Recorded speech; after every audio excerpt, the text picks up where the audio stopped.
Welcome back, guys, to another Redstone Corner. It is super early in the morning. I have got some morning voice going on, as you can tell. But this is part 2 to Stuff Too Small. As you know, first video was a video on Stuff Too Small for its own video. And that's exactly what I'm doing again. The first one was pretty well received, so this is some more stuff I have sitting in my test world that I have yet to do a video on, just because of the simple fact it would be too short. And you actually may have seen a lot of this throughout my Let's Plays. So, but it's all stuff I really want to share with you guys that I think you'll find useful, helpful, all that good junk. So let's get started. You know the drill. Sit back, relax, get a snack. So starting off, we have the first one-wide Shulker Loader that I was able to come up with. If you guys have been with me for a while, remember since like the Titancraft days, I was struggling for a long time. I used to use one that Acheron had sent me. His link will be in the description if you want to go take a look at his channel. He is got some amazing tree farms. And so we use soul sand here because it's the only full block you can actually put a shulker box on that will get sucked up when it gets broken by the hopper. So if you were to use like a solid block here, say stone, iron, whatever, when you break the box, the hopper wouldn't pick it up. But the soul sand is actually a pixel or two smaller than a full block. So the hopper thinks it's not a full block and will pick up the broken shulker box. And how we do this is this hopper here, once it backs up to 23 items, you will get a signal strength of 2 from this comparator. Lighting up to the top here, locking this hopper. And this observer will actually send the signal through to this dropper, which will update this piston, while this gets powered from the powered hopper, so that it won't just pull the observer this way, it'll actually spit it back out over the chest. But when it pulls it in, it powers this block, which QC powers this dispenser after your first shulker has been broken, dispensing a new shulker. In fact, we can show you this real quick here by just grabbing some items. This is probably some stuff I should show working. Oh, you know what? Let's grab these items and then do something like that. Break that box. First one is here. And then we'll throw this new one in there. And then, as you see here, we're going to put 20 some odd items in there. And as you see, the hopper is filling up. We already have a signal strength of 1 reached. There we go.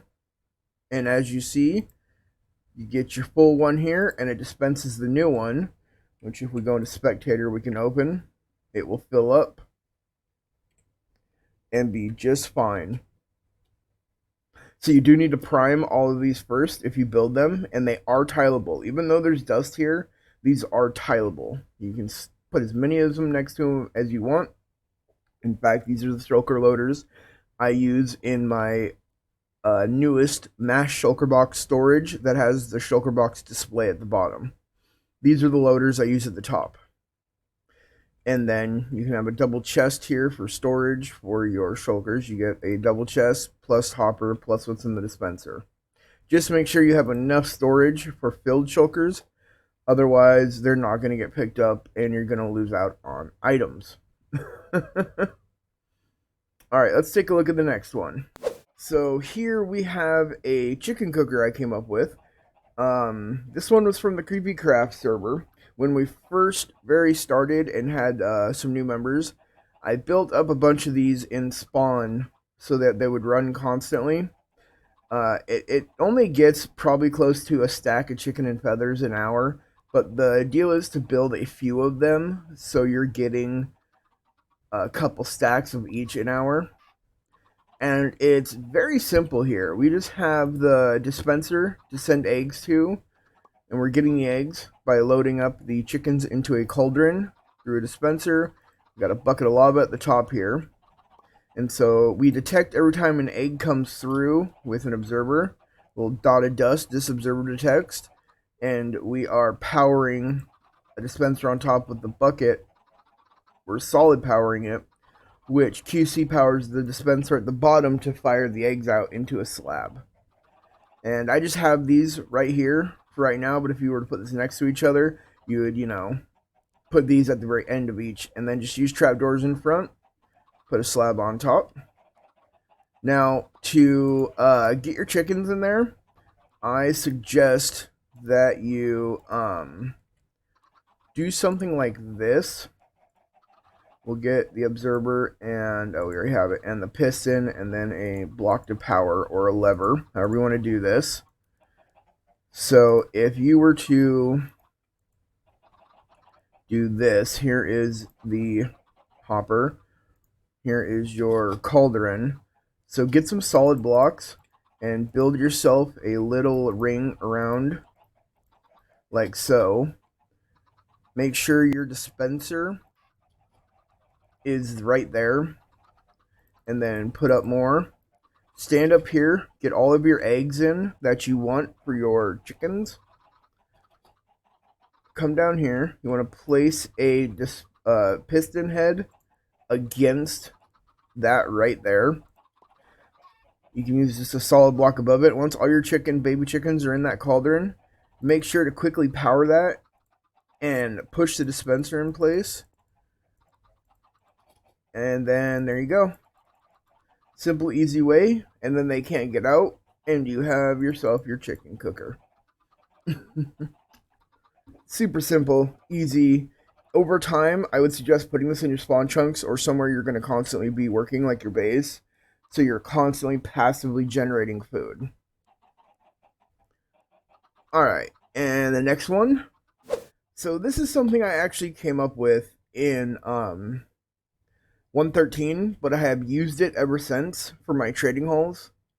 When I need to sort out villagers and I get villagers with trades I don't like, with the way you can do now and the tricks you can do to reset villager trades, it makes these a little more obsolete, but you still can use them. This is a way to kill villagers that you don't want. So if we grab a villager spawn egg, what we have is a piece of string being detected by the observer, which will power this rail, and then this dispenser with a bunch of flint and steels in it. And the fire will go out if you lead them here with minecarts.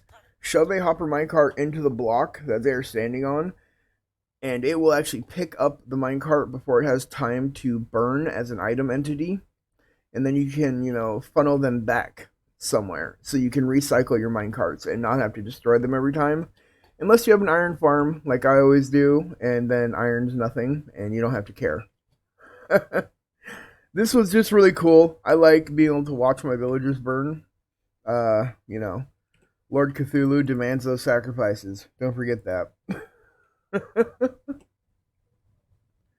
And then last but not least is also something I am pretty proud of. Like the most two here I'm proud of is the first one and this last one. And the best for last, as always, this is my Shulker box crafting system. It is reliable, simple, and does not have a ton going on back here. We'll take a look right here. So this side is where you put your filled shulkers with stuff to be crafted. And then you will need, a button on the dispenser that primes the system so that when you take, it breaks and dispenses you a new one. And then you just sit here and you craft up your stuff, fill it up, breaks, and you get a new empty to fill. And then your filled ones go here, empties from your filled ones go here. And then this is how you restock your empties. It's all very simple. Again, we use the soul sand trick, which is really nice, a neat little trick. So back here, we detect the filled shulker box of craftable materials with a comparator. put a block up with a sticky piston and observer on top. We are using 2 repeaters on 8 ticks on both sides to give a delayed signal to the sticky piston that has a slab on it, which will break the shulker. And then we are using an observer to detect the piston updating, and then an observer to detect that, which will power your dispenser here. And then just simply a double chest and hopper in the side to fill it. And on this side, we need to make sure the system only detects when the shulker is filled now with your crafted materials.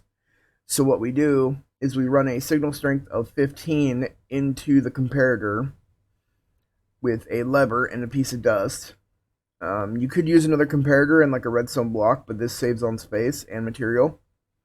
And then what we're doing is just putting the comparator into a sticky piston with an observer on top. So when it extends, it will send the signal through these 8-tick repeaters, doing the same thing here. It is all super simple. So, very reliable. I have yet to have to deal with the box getting broken and the items, you getting kicked out of the UI. Now, I picked up that shulker because I was super close when it broke. You can actually, you want to stand like 2 blocks back from that, really. It would go with any crafting system. If you're standing too close, you're gonna pick up the shulker box. Now, you can fix that if you want to get real up close to this. All you gotta do is put minecart hoppers into these 2 soul sand blocks, and then you will have no chance of picking up the shulker boxes. So, I hope you guys like these. It's been really fun doing these smaller videos just to share some, small things I've wanted to share for a while. As always, though, like I said, I hope you enjoyed. I really enjoyed sharing this with you guys. I will include a world download with the video. That way you guys can get a good look at these and build these. These are all, again, too simple and small. You don't need a tutorial for them. Just get a world download and tear it apart and then build it from there. Super easy. Down in the description are the links to my Twitter, Discord, Facebook, Patreon, Streamlabs, and merch store, all that good stuff, along with all the other members of ProtoTech. Go show their channel some love, guys. All of us at ProtoTech can cover all of your technical redstone and slimestone needs. I'll see you guys later. Bye-bye.